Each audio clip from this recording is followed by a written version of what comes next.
Professor انور جمال صاحب کی کتاب ادبی اصطلاحات میں سے ہم آج ایک اصطلاح اخلاقیات پڑھیں گے۔ اخلاقیات بنیادی طور پر فلسفے کی اصطلاح ہے جو ادبیات کے مختلف شعبوں میں مشتمل ہے۔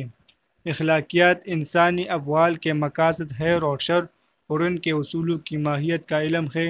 خیر کیا ہے، اس کے حصول کے وسائل کیا ہے، خیر کی پہچان اور اس کے بنیادی عناصر کا تجزیہ اخلاقیات کے دائرۂ کار میں آتا ہے۔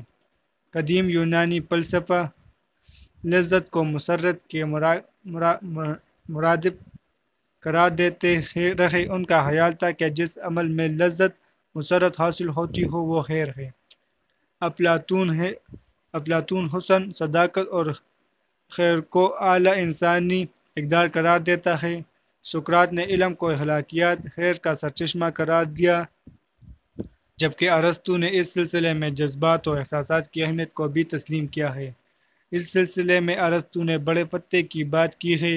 وہ کہتا ہے کہ کسی فعل کو اس لیے خیر نہیں کہا جا سکتا کہ اس سے حظ یا مسرت حاصل ہوتی ہے، بلکہ نیکی ہونے کی وجہ سے اس میں لذت یا مسرت کا عنصر پیدا ہوتا ہے۔ سقراط عقلی استدلال کو مسرت کے حصول کا وسیلہ مانتا ہے۔ ارسطو نے دو انتہائیوں کے درمیان خیر کو تلاش کیا۔ اس طرح وسط یا اعتدال خیر کا مترادف ہو جاتا ہے۔